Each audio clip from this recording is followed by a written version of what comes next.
गरीब आदमी है, कितना गरीब आदमी है। मतलब इतने गरीब वो दिखते हैं कि कोई सामने वाला आके उनको कह देगा कि बाबा जी अगर आपके पास पैसे नहीं है तो मैं आपको पैसे दे देता हूँ। वो इतने गरीब दिखते हैं।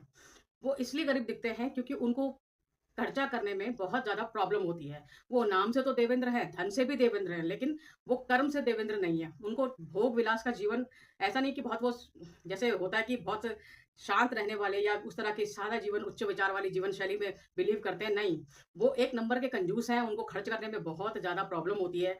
बिल्कुल अपने नाम के विपरीत हैं, भोग-विलास से उनको कोई लेना-देना नहीं है। जैसे आजकल लोग कॉम्पिटिशन करते हैं अपने रिश्तेदारों से, अपने पड़ोसियों से, भई इसने अगर एसी लिया है तो मैं इससे महँगा वाला लूँगा। अगर इसने इन्वर्टर फ्रिज लिया है तो मैं इससे ज़्यादा महँगा वाला लूँगा, इसने 3 स्टार का लिया है मैं 5 स्टार का लूँगा। ऐसे कॉम्पिटिशन चलता है, लेकिन मेरे ससुर जी इन सारी मोह-माया से विरक्त हो चुके हैं। उन्हें कोई फ़र्क नहीं पड़ता, कोई 4 व्हीलर ले, कोई 2 व्हीलर ले, वो अपनी साइकिल में खुश हैं। उनको साइकिल चलानी है, बस वो साइकिल में खुश हैं। वो आज की तारीख में भी ना तो 4 व्हीलर लेंगे, ना किसी को लेने देंगे। उनको कुछ नहीं चाहिए। उनको सिर्फ़ एक चीज़ तसल्ली देती है कि उनके बैंक में करोड़ों की संपत्ति इकट्ठा होती जा रही है, होती जा रही है, होती जा रही है, लेकिन खर्चा करना है धेलेवर का। तो पहला तो है मेरे ससुर जी जो हैं देवेंद्र, धन संपत्ति के मामले में देवेंद्र हैं, लेकिन खर्चा और भोग-विलास के मामले में बिल्कुल नहीं। ना खुद खाएँगे, ना दूसरों को खाने देंगे, ना खुद खर्च करेंगे, ना दूसरों को खर्च करने देंगे। अगर उनसे बोल दें कि पापा जी हमको ये चाहिए या हमको कोई ड्रेस लेनी है या हमको कुछ चाहिए, तो वो कहते हैं क्यों? तुम्हारे पास क्या कपड़े नहीं है पहनने के लिए? काहे के लिए पैसे खर्च करने हैं? क्या ज़रूरत है पैसे खर्च करने की? हमेशा पैसे, पैसे, पैसे, पैसे। उनको सिर्फ़ एक चीज़ तसल्ली देती है बैंक में पैसा। चाहे भले ही आप गंदे से कपड़ों में घूमो, फटे से कपड़ों में घूमो, कोई फ़र्क नहीं पड़ता इससे।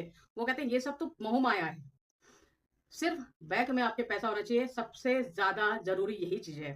उनका एक चीज़ है, वो हमको यही चीज़ कह के बहलाते हैं कि पैसा बहुत बुरी चीज़ होती है, इसीलिए मैं अपने बच्चों को पैसों से दूर रखता हूँ और सारे पैसे मैं खुद ही अपने पास रखता हूँ। और दूसरा जो नेम ब्लंडर है, वो है मेरी प्यारी सासू माँ का। जो मेरी सासू माँ हैं, जो मेरी मदर इन लॉ हैं, उनका नाम है प्रतिमा मम्मगई। तो प्रतिमा के नाम के अकॉर्डिंग मैं ये कहती हूँ कि जो मदर इन लॉ हैं, उनका जो नाम है ना, बिल्कुल उनके नाम के अनुकूल है, यानी कि बिल्कुल मैच करता है उनसे। प्रतिमा यानी स्टैच्यू, यानी मूर्ति। तो मेरी सासू माँ जो हैं, वो बिल्कुल स्टैच्यू हैं, उनको किसी से कोई फ़र्क नहीं पड़ता। उनका ये है कि दुनिया में आग लगे, मुझे क्या फ़र्क पड़ रहा है? वो कुछ नहीं बोलती, कोई कुछ करे। घर में उनकी आग लग जाए, वो फिर भी कुछ नहीं बोलती। वो बिल्कुल प्रतिमा की तरह चुपचाप बैठी रहती हैं कोने में। उनको एक टीवी दे दो, एक सीरियल दे दो और टाइम-टाइम पे उनको चाय और खाना देते रहो, बस उनको और कुछ नहीं चाहिए। उनको दुनिया से कोई लेना-देना नहीं है। दुनिया जाए तेल लगाए, उनकी बला से।